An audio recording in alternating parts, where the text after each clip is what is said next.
꾸러기들 안녕? 어서 오시게. 철수나 메텔이나 기영이나 삼순이나 저 멀리 사는 엘사 심지어 톰까지 3대 몇? 몰라도 3대 운동이 뭐냐고 물어보는 질문에는 스쿼트, 데드, 벤치라고 대충이라도 대답할 수 있는 운동 대중화 시대가 되었다. 실질적으로 많은 꾸러기들이 오늘 운동 뭐하지?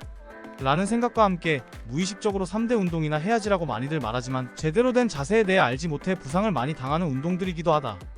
실제 연구 결과에 따르면 다양한 운동 중 스쿼트 17%, 벤치프레스 14%, 숄더프레스 12% 순으로 3대 운동으로 불리는 스쿼트와 벤치프레스가 부상이 가장 많이 발생되는 운동 1, 2등을 차지하였다.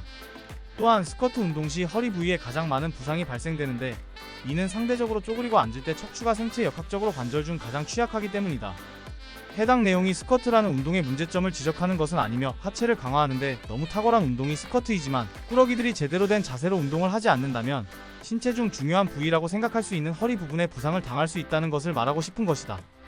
그러면 이제 입은 그만 털고 영상을 통해서 스쿼트 운동 시 꾸러기들의 흔한 실수는 무엇인지 어떻게 하면 고칠 수 있는지 이야기하도록 하겠다. 자, 준비되었는가? 준비되었으면 구독과 좋아요 잊지 않았으면 한다. Butt wink. 우리 꾸러기들이 가장 많이 범하는 실수 첫 번째는 궁뎅이 윙크. 라고 부르는 자세이다. 궁뎅이 윙크는 스쿼트 시 궁뎅이가 내려갔을 때 골반이 뒤쪽으로 기울어지기 시작하고 꼬리뼈가 그 아래로 들어가 약간의 윙크하는 형상을 띠기 때문에 붙여진 이름이다. 요추의 반올림 또는 굴곡이 발생하고 그 요추의 미묘한 반올림은 척추 디스크 손상과 관련이 있으며 특히 무거운 하중을 반복 수행할 때 나타나는 문제점이다. 영상을 자세히 보면 궁뎅이 아래쪽이 약간 안으로 호이호이. 들어가는 모습이 보이는가? 이러한 현상을 말하는 것이다. 이상적인 스쿼트 모습은 자세를 낮췄을 시 궁뎅이가 맨 아래 위치에서 살짝 안쪽으로 말리는 것이 아닌 골반이 가능한 한 중립을 유지한 상태를 말한다. 하지만 궁뎅이 윙크는 무거운 하중을 반복 수행할 시 나타나는 현상으로 일반적으로는 발목 가동성의 부족으로 인해 발생된다. 스쿼트 하는데 발목의 가동성? 뭔 스티브 잡소리지? 라고 생각할 수 있지만 스쿼트 시 발목 가동성의 영향을 분석한 두 개의 최근 논문은 가동성이 좋지 않은 발목으로 스쿼트 시 허리 스트레스가 증가하고 요추에 좋지 않은 영향이 더 많아진다고 발견하였다. 해부학적으로 즉 뼈의 움직임을 통해 알아보면 왜 안 좋은 영향을 주는지 확실하게 알 수가 있는데 가동성이 좋은 발목을 가진 경우 하강할 때 무릎이 앞으로 더 많이 움직일 수 있기에 허리와 골반에 악영향을 주지 않고도 적절한 깊이에 도달할 수 있다. 하지만 발목 가동성이 좋지 않다면 생각보다 무릎이 앞으로 나올 수가 없기에 스쿼트 시 적당한 깊이로 내려가기 위해서는 자연스럽게 무게 중심이 뒤로 이동되고 몸이 뒤로 넘어지는 현상이 발생된다. 그렇지만 우리 뼈다구 친구들은 골반 뒤쪽을 둥글게 만들어 뒤로 기울어지지 않게 하고 적절한 깊이로 내려가는 선택을 하기에 궁뎅이 윙크라는 현상이 발생되는 것이다. 그렇기에 대부분 궁뎅이 윙크는 발목의 가동성 부족으로 발생되는 경우가 허다한 것이다.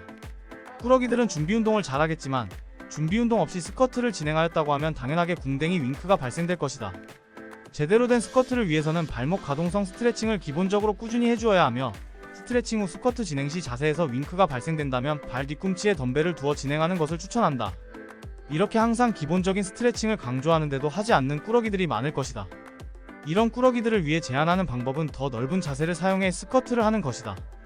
더 넓은 자세로 스쿼트 진행 시 자연스럽게 무릎이 앞으로 많이 이동할 필요가 없기 때문에 발목 가동성을 줄이면서 더 깊게 운동을 할 수 있다.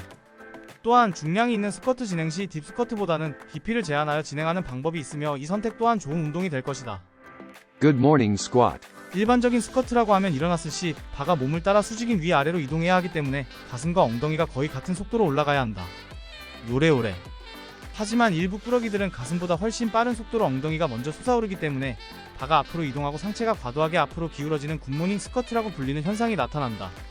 이러한 현상은 요추의 힘과 척추의 전달 능력이 증가하므로 허리 디스크 손상을 야기시킬 수 있다. 아, 굿모닝 스쿼트가 발생 시 내 디스크가 아작나는구나.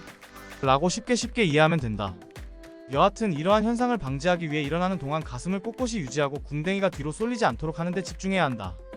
노력에도 불구하고 이러한 현상이 지속적으로 발생된다면 꾸러기들의 대퇴사두근을 의심해봐야 한다. 대퇴사두근은 흔히 말하는 허벅지 앞쪽을 말한다. 대퇴사두근이 약한 경우 낮은 자세에서 신체가 상대적으로 강한 둔근과 허리에 더 의존하여 부하를 일으키기에 굿모닝 스쿼트가 발생되는 원인이기도 하다. 척추 저널에서 이러한 발생 사유를 뒷받침하는 자료가 있으며 상대적으로 필요한 상태의 대퇴사두근으로 스쿼트 시 구부정한 자세로 운동하는 것을 발견하였다. 이러한 문제를 해결하기 위해서는 우선적으로 바벨의 무게를 낮추고 스쿼트 진행 시 맨 아래 위치에서 잠깐 스탑, 중간 정도까지 다시 일어난 후 멈추고 다시 일어나는 운동을 궁뎅이와 가슴이 같은 속도로 올라오는 것에 신경 쓰면서 반복적으로 진행한다.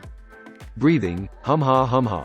많은 꾸러기들이 운동 시 내려갈 때 숨을 들이쉬고 올라갈 때 숨을 내쉬는 것이 기본 패시브라고 알고 있지만, 일어날 때 엄청난 불안정성을 초래할 수 있는 스쿼트 같은 경우 복부 내 복강압이라는 것을 증가시키는 호흡 기술을 사용해야 한다. 이러한 기술은 여러 논문에서도 나온 내용이며, 허리를 안정시킴과 동시에 보호 및 척추 압박과 요추 부하를 크게 줄여주는 방법으로 물속에 들어간다는 느낌으로 복부에 숨을 크게 들이마신 다음 코어를 빵빵하게 만들어 물속으로 내려가면서 계속 긴장을 유지하고 숨을 참아야 한다. 물속에서 나왔을 시 숨을 다시 뱉고 처음 세팅과 동일하게 다시 숨을 참고 물속으로 들어간다. 이러한 방법으로 스쿼트를 진행하는 것이 스쿼트 시 호흡 기술이다. 오늘 스쿼트 시 왜 우리는 허리에 통증이 있는가를 과학적으로 알아보았다. 부디 우리 꾸러기들은 멋대로 운동을 하여 허리가 아작나는 경험이 없길 바라며, 본인의 운동 모습을 촬영해보는 것도 너무나 좋은 방법이기에 꼭 해보길 바란다. 더 이상의 질문은 사양한다. 영상 눕기 따야해서 바쁘니까